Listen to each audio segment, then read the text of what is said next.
Hey guys, welcome to my channel. My name's Nikki and today we're talking about sewing machines. On the playlist, everything sewing machines.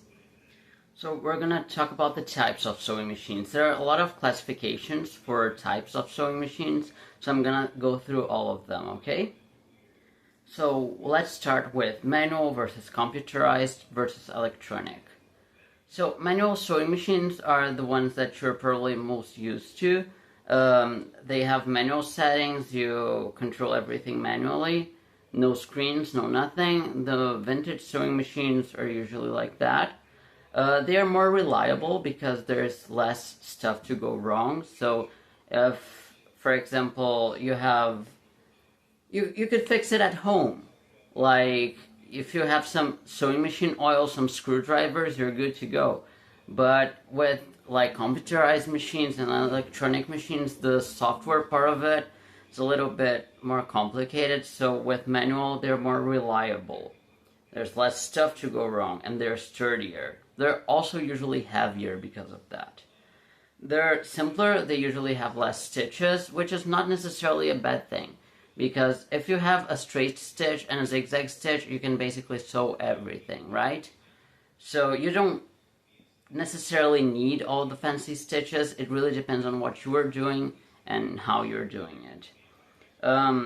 So like I said, the settings are manual, so you have to thread it yourself. You have to choose the settings and everything, but I personally find it better to learn. And I don't know, I personally like them better.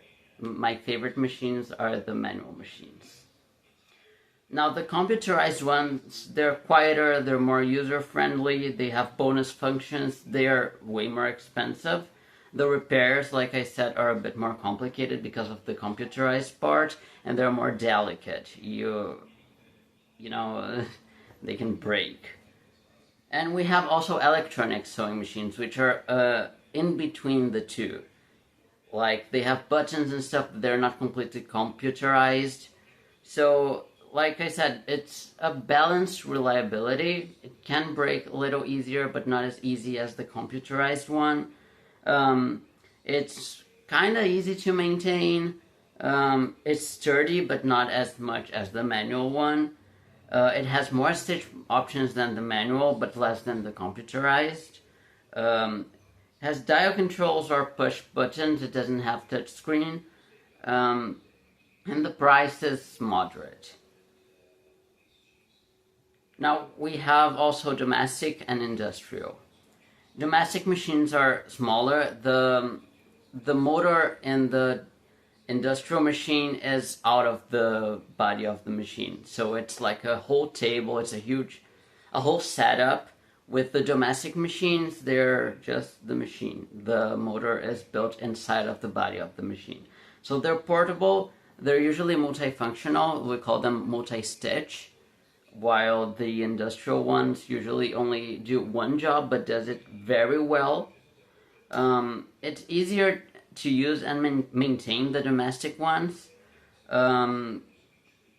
They stitch a little slower and they can struggle with thick or heavy materials, and also they can overheat if you use it all day, every day. While the industrial, it's fast and reliable, it's designed for specific tasks. It's bigger, it's stronger, and it's not necessarily better. Like, you could say it's better at its job, which is the specific thing, but the multi-stitch is also pretty good.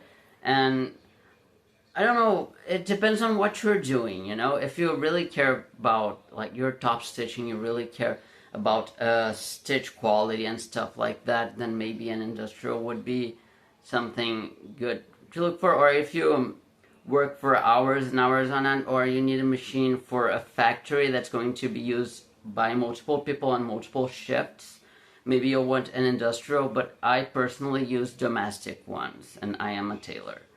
So they usually do great.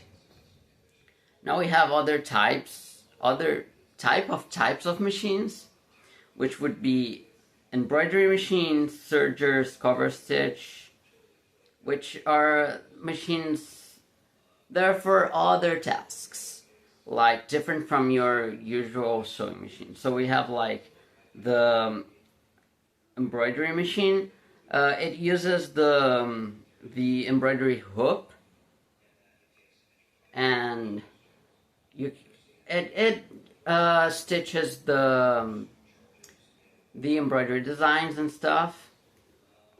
They are usually computerized. I've never seen one that wasn't computerized, so it uses a software, and there's a bit of a learning curve, but it works, and it's a bit expensive. You can embroider with the multi-stitch sewing machine, the regular one, but it's not the same thing. This one is automatic.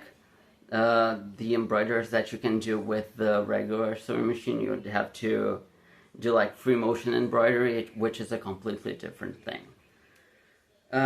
We have also sergers or overlocks stitch machines, which are they are the ones that have like 4 spools, usually 4 spools of thread in them. They don't use bobbins, they use loopers, and they cut the fabric as it sews. So like if you look inside a t-shirt, for example, you'll see that the edges of the fabric are wrapped around some thread that is an overlock stitch, an overcast overlock stitch. So basically it cuts the fabric, wraps some thread around it so it doesn't fray, which is good for finishing edges. It also handles stretch fabrics really well because the stitch that it does, it's stretchy, so it's good for durability on stretch fabrics. It's also pretty fast. You have the industrial and the domestic versions of it too, and it does several different clean professional seam finishes. There's also the cover stitch machine, which is for hem finish, hemming and top stitching actually. It's good for hems on knits. It doesn't cut the fabric, it just stitches. And it also has the chain stitch mode on some models.